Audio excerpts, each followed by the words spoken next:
नमस्कार, आप देख रहे हैं इंडिया न्यूज। आपके साथ मैं हूं रचना। शुरुआत कर रहे हैं सुपरफास्ट 100 की। नमस्कार, मैं हूं आपके साथ मैत्री त्रिपाठी। शुरुआत करेंगे बड़ी खबर के साथ।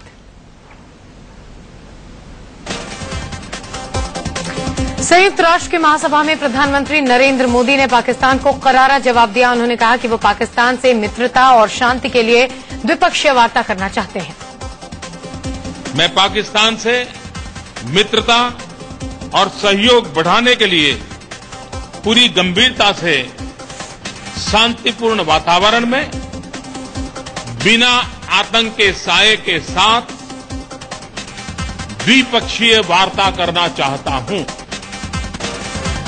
पीएम मोदी ने पाकिस्तान से दो टूक कहा कि यूएन में कश्मीर मुद्दे का हल निकलेगा, इस पर उन्हें संदेह है। इस पर बात उठाने से समाधान के प्रयास कितने सफल होंगे, इस पर कईयों को शक है।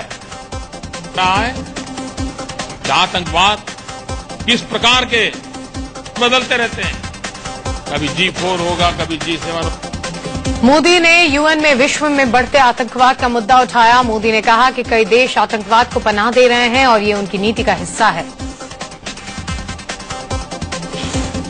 आतंकवादियों को अपने क्षेत्र में पनाह दे रहे हैं और आतंकवाद को अपनी नीति का।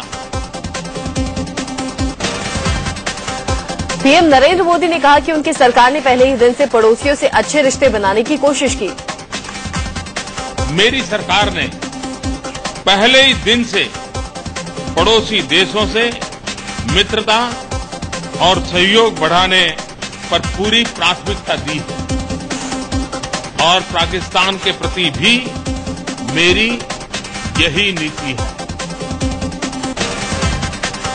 नरेंद्र मोदी ने कहा कि भारत पाकिस्तान के हर मुसीबत में उसके साथ खड़ा रहा है। जब हमें कश्मीर के बाढ़ पीड़ितों की मदद पर ध्यान देना चाहिए, हमने पाकिस्तान को भी मदद देने की बात कही थी।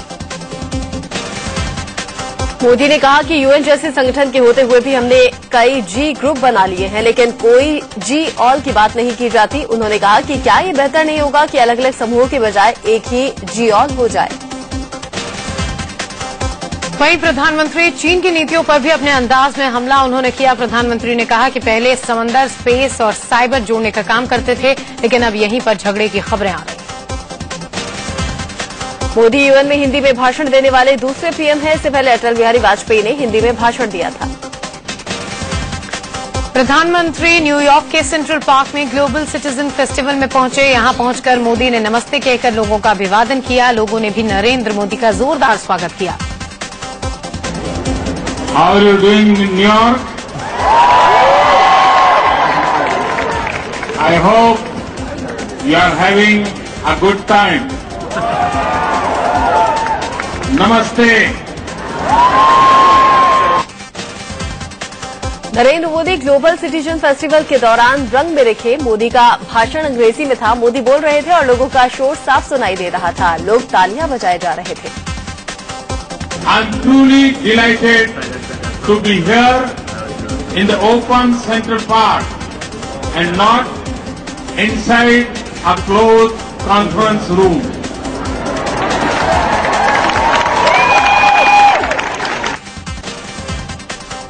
मोदी ने अपने भाषण में कहा कि दुनिया के सभी लोग खुश रहें। युवाओं पर जोर देते हुए मोदी ने कहा कि युवा पूरी दुनिया को बदल सकते हैं।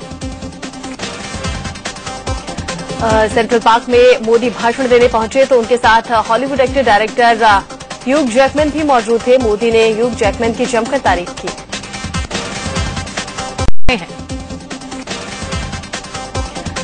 सेंट्रल पार्क में मोदी भाषण देने पहुंचे तो उनके साथ Hollywood actor director Hugh Jackman भी मौजूद थे। मोदी ने ह्यूग जैकमैन की जमकर तारीफ की। अपने खास ड्रेसिंग सेंस को लेकर मशहूर पीएम मोदी यहां अपने जाने माने लुक में नजर आए। मोदी ने पैजामा कुर्ता के ऊपर नीले रंग की जैकेट पहन रखी थी। आज पीएम नरेंद्र मोदी का मेडिसन स्क्वायर गार्डन में भाषण होगा। यहां अमेरिका में रहने वाले करीब 20,000 भारतीय मोदी का भाषण सुनेंगे। अमेरिका में मोदी के लिए लोग दीवाने हैं। अमेरिका के अलग अलग शहरों में लोग न्यूयॉर्क पहुंच रहे हैं। कैलिफोर्निया से न्यूयॉर्क पहुंची 3 दोस्तों का कहना है कि वो बस मोदी की एक झलक पाने के लिए यहां आई हैं। नरेंद्र मोदी का कौन सा एक गुण आपको सबसे ज्यादा पसंद आया? उनकी भाषण देने की कला या उनका स्टाइल? स्टाइल स्टेटमेंट, जो कि बहुत प्रिसाइज है और वो बिल्कुल ऐसा है कि आम आदमी को समझ में आ सके। उसमें कुछ ऐसी फिलॉसफी नहीं है जिसके लिए आपको बहुत ज्ञान की जरूरत है। पीएम मोदी को सुनने के लिए अप्रवासी भारतीयों ने पहले ही अपने टिकट बुक करा लिए हैं। इंडिया न्यूज के एडिटर इन चीफ दीपक चौरसिया ने उन लोगों से जाना कि वो मोदी को सुनने क्यों जाएंगे। मोदी का मैजिक आज मेडिसन स्क्वायर में चलेगा। हमारे साथ कई सारे अप्रवासी भारतीय हैं। नरेंद्र मोदी जी जब आए हैं उनसे बहुत होप इंडिया में एक जागी है, चेंज, एक बदलाव का रुख आया है। मोदी के कार्यक्रम की सभी सीटें फुल हो गई हैं। आयोजकों ने हमारे कार्यकारी संपादक शीतल राजपूत को बताया कि पास को पाने के लिए लोग बेताब हैं। यूएन के भाषण के बाद सबको इंतजार मेडिसन स्क्वायर गार्डन में पीएम क्या बोलने वाले हैं। आपकी क्या उम्मीद है? एक ऐतिहासिक और भव्य कार्यक्रम है जिसकी तैयारियां बहुत जोर शोर से चल रही हैं और पूरे यूएस के डायस्पोरा इस समय पूरे अमेरिका में आए हुए हैं। पास की मारामारी चल रही है। पूरे अमेरिका में पीएम नरेंद्र मोदी का जादू सर चढ़कर बोल रहा है। लोग न्यूयॉर्क लव्स मोदी की टी शर्ट पहने हुए दिखाई दे रहे हैं। 29 सितंबर को PM Narendra Modi Washington DC में अमेरिकी राष्ट्रपति के खास मेहमान होंगे। पीएम मोदी की अमेरिकी राष्ट्रपति बराक ओबामा की पहली मुलाकात व्हाइट हाउस में निजी डिनर के दौरान होगी। इसके अलावा अपनी यात्रा के दौरान मोदी पूर्व राष्ट्रपति बिल क्लिंटन और हिलेरी क्लिंटन से भी मिलेंगे। मोदी का 3 राज्यों के गवर्नरों से मुलाकात का भी कार्यक्रम है। न्यूयॉर्क में पीएम नरेंद्र मोदी ने श्रीलंका के राष्ट्रपति महिंदा राजपक्से से मुलाकात की। दोनों ने गर्मजोशी के साथ एक दूसरे से हाथ मिलाया और कई मुद्दों पर करीब आधे घंटे तक बातचीत की। महिंदा राजपक्षे से मुलाकात के दौरान मोदी काले कोट और काली पैंट में नजर आए। इस मुलाकात के दौरान भारतीय विदेश मंत्री सुषमा स्वराज भी मौजूद थी। नरेंद्र मोदी ने बांग्लादेश की प्रधानमंत्री शेख हसीना से भी मुलाकात की। बांग्लादेशी प्रधानमंत्री शेख हसीना ने नरेंद्र मोदी से मुलाकात को सकारात्मक कहा। इससे पहले प्रधानमंत्री नरेंद्र मोदी ने संयुक्त राष्ट्र संघ के मुख्यालय में यूएन महासचिव बान की मून से मुलाकात की। यूएन महासचिव बान की मून के साथ बैठक के दौरान प्रधानमंत्री मोदी ने कश्मीर के बारे में पाकिस्तान के प्रधानमंत्री नवाज शरीफ की टिप्पणी का जिक्र किया। नरेंद्र मोदी ने न्यू जर्सी के गवर्नर क्रिस क्रिस्टी से भी मुलाकात की। न्यूयॉर्क में प्रधानमंत्री मोदी ने 9/11 हमले में मारे गए लोगों की याद में बने मेमोरियल पर जाकर श्रद्धांजलि दी।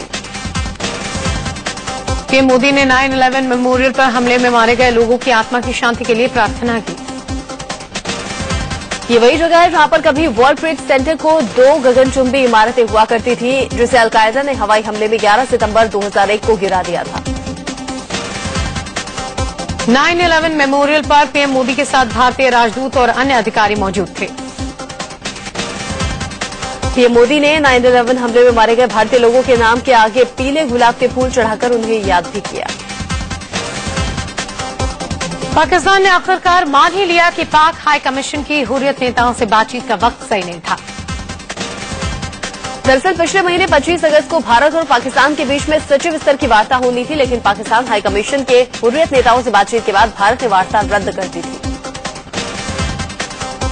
राजधानी दिल्ली में आधी रात को रफ्तार का कहर देखने को मिला। इंद्रलोक इलाके में रेंज रोवर कार बेकाबू हो गई और कई गाड़ियों को टक्कर मारती चली गई। इसके बाद इस कार ने एक शख्स को टक्कर मार दी, जिसकी मौके पर ही मौत हो गई। युवक को कुचलने के बाद कार सवार ने भागने की कोशिश की। भागने के दौरान उसने एक टेम्पो को टक्कर मार दी। कार की हालत देखकर अंदाजा लगाया जा सकता है कि हादसा कितना भयानक होगा। बताया जा रहा है कि कार में एक महिला समेत 2 लोग मौजूद थे। मौके पर पहुंची पुलिस ने युवक की लाश को पोस्टमार्टम के लिए भेज दिया है। महाराष्ट्र में पृथ्वीराज चव्हाण सरकार के इस्तीफे के बाद जल्द ही राष्ट्रपति शासन लागू हो सकता है। पीएम की गैर मौजूदगी में गृह मंत्री राजनाथ सिंह की अध्यक्षता में हुई बैठक में यह फैसला लिया गया। बीजेपी से 25 साल का गठबंधन टूटने के साथ ही शिवसेना प्रमुख उद्धव ठाकरे ने एक रैली में पीएम मोदी पर निशाना साधा। उद्धव ने बीजेपी पर हमला बोलते हुए कहा कि बीजेपी ने हमारी पीठ में खंजर घोंपा है। उद्धव ने मोदी लहर पर भी जमकर निशाना साधा। उद्धव ने कहा कि अब हम बताएंगे कि लहर होती क्या है। उद्धव ठाकरे ने भावुक होते हुए कहा कि सारे दोस्त मुझे छोड़कर चले गए, मेरे पास कोई नहीं है। उद्धव ने आरपीआई के रामदास अठावले की उनसे अपील की कि वो उनके साथ आ जाएं, मैं उन्हें डिप्टी सीएम की पोस्ट दूंगा। इससे पहले महाराष्ट्र में शिवसेना से 25 साल पुराना गठबंधन टूटने के बाद बीजेपी के राष्ट्रीय अध्यक्ष अमित शाह कल पहली बार मुंबई पहुंचे। अमित शाह महाराष्ट्र के बदले सियासी माहौल में चुनावी तैयारियों की समीक्षा करने के लिए पार्टी कार्यालय पहुंचे। महाराष्ट्र चुनाव में मोदी लहर पैदा करने के लिए बीजेपी ने उनकी 15 रैलियां रखी हैं। उधर आरपीआई अध्यक्ष रामदास अठावले ने बीजेपी अध्यक्ष अमित शाह से मुलाकात की। महाराष्ट्र विधानसभा चुनाव में दोनों के बीच में चुनाव अभियान को लेकर चर्चा हुई। महाराष्ट्र विधानसभा चुनाव में कल नामांकन का आखिरी दिन था। महाराष्ट्र में शिवसेना का बीजेपी से गठबंधन भले ही टूट गया हो, लेकिन उसने 25 साल की दोस्ती को ध्यान में रखते हुए बीजेपी नेता पंकजा मुंडे को उनके सामने अपना प्रत्याशी नहीं उतारा। मुंबई के गोरेगांव की डिंडौसी सीट से कांग्रेस के राजहंस सिंह ने नामांकन दाखिल किया। उनके साथ कांग्रेस के वरिष्ठ नेता गुरुदास कामत और बड़ी संख्या में कार्यकर्ता पहुंचे।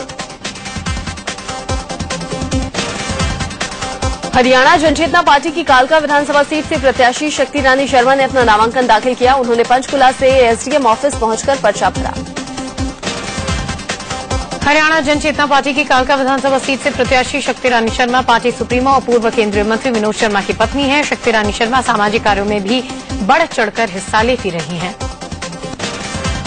हरियाणा जनचेतना पार्टी की टिकट पर चुनाव लड़ रही समाज सेविका शक्ति रानी शर्मा ने कालका के विकास को अपना मुद्दा बनाया है। कालका में करीब 300 से ज्यादा ऐसे गांव हैं जहां पर कांग्रेस के 10 साल के शासन में विकास नहीं हुआ।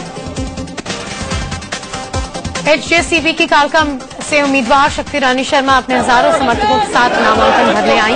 लोगों ने उनके समर्थन में जोरदार नारेबाजी की। कई लोग हाथों में पार्टी का चुनाव चिन्ह गैस सिलेंडर लेकर नजर आए।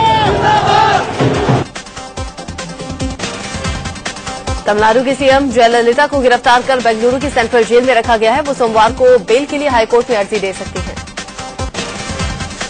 आय से अधिक संपत्ति के मामले में बेंगलुरु की विशेष अदालत ने कल तमिलनाडु की मुख्यमंत्री जयललिता को दोषी करार देते हुए 4 साल की सजा सुना दी। इसके अलावा उन पर 100 करोड़ रुपए का जुर्माना भी लगाया गया है। नए जन प्रतिनिधित्व कानून के तहत जयललिता की विधानसभा सदस्यता रद्द हो जाएगी। उन्हें मुख्यमंत्री की कुर्सी छोड़नी होगी। जयललिता को सजा सुनाए जाने के बाद उनके समर्थकों का गुस्सा फूट पड़ा। उन्होंने जमकर हंगामा किया। जयललिता पर आए फैसले से सत्तारूढ़ एआईएडीएम के समर्थक गहरे सदमे में है। महिलाओं को जयललिता के वापस के बाहर रोते बिलखते देखा गया। मुख्यमंत्री जयललिता को भ्रष्टाचार के मामले में दोषी ठहराए जाने के बाद तमिलनाडु के कई हिस्सों में हिंसा हुई। प्रदर्शनकारियों ने डीएमके अध्यक्ष एम करुणानिधि के उनके बेटे एमके स्टालिन और एमके अलागिरी का पुतला फूंका है। चेन्नई और मदुरई में कई जगह पर डीएमके के पोस्टर फाड़े जाने में तनाव फैल गया है। जयललिता के समर्थकों ने डीएमके सुप्रीमो करुणानिधि के घर के बाहर भी पत्थरबाजी की और जोरदार नारेबाजी की। मुख्यमंत्री जयललिता को सजा सुनाए जाने के बाद उनके घर के बाहर एक समर्थक ने खुद के ऊपर पेट्रोल डालकर आत्मदाह करने की कोशिश की। जया के समर्थकों ने बीजेपी नेता सुब्रमण्यम स्वामी के घर के बाहर जमकर हंगामा किया। जयललिता के समर्थकों ने बीजेपी नेता सुब्रमण्यम स्वामी के पोस्टर जलाए और उनकी तस्वीर पर जूते चप्पल चलाए। जया समर्थकों के हंगामे को देखते हुए पूरे बेंगलुरु को सुरक्षा के लिहाज से चाक चौबंद कर दिया गया है। जयललिता के खिलाफ बीजेपी नेता सुब्रमण्यम स्वामी ने 14 जून 1996 को आय से अधिक संपत्ति का मामला दर्ज करवाया था। जयललिता के खिलाफ 18 साल पहले आय से अधिक संपत्ति मामले में एफआईआर दर्ज की गई थी। उस दौरान जयललिता के घर से करीब 66 करोड़ की संपत्ति मिली थी। मुकदमे में जयललिता पर 1991 से 1996 के बीच में आय से अधिक संपत्ति जमा करने और अपने करीबी रिश्तेदारों को लाभ पहुंचाने का आरोप था। ब्रेक के बाद बात बिहार के करते हैं। बिहार के नालंदा में पुलिस लाइन के पास एक बेकाबू ट्रैक्टर ने साइकिल सवार को टक्कर मार दी। हादसे में 2 लोगों की मौके पर ही मौत हो गई। 2 लोगों की मौत से नाराज भीड़ ने सड़क जाम किया और पथराव शुरू कर दिया।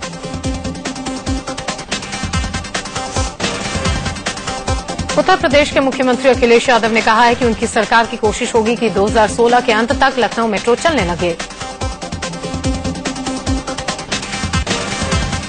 निठारी कांड के आरोपी मुनिंदर सिंह पंढेर को कल शाम रिहा कर दिया गया। दिल्ली पुलिस की स्पेशल सेल्स ने इंटरनेशनल फेक करेंसी रैकेट का पर्दाफाश किया। पुलिस ने 7 लाख की जाली करेंसी के साथ 2 लोगों को गिरफ्तार किया। दिल्ली के जाफराबाद इलाके में ड्यूटी पर तैनात सिपाही को बाइक सवार बदमाशों ने गोली मार दी। बताया जा रहा है कि ये सिपाही मौजपुर चौक सब्जी किसी मामले की जांच के सिलसिले में गया था। इसी दौरान 2 बाइक सवार बदमाशों ने उसे घेर कर पकड़ लिया और उसकी पिस्टल निकालकर उसे गोली मार दी। अब आगे बढ़ेंगे। उत्तर प्रदेश के मिर्जापुर में बेखौफ बदमाशों ने दिन दहाड़े 3 लाख रुपए पर हाथ साफ कर दिया।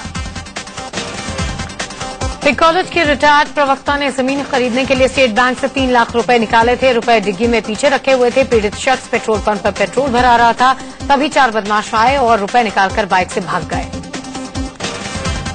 दिल्ली के ज्योति नगर इलाके में एक युवक ने खुद पर पेट्रोल डालकर आग लगा ली।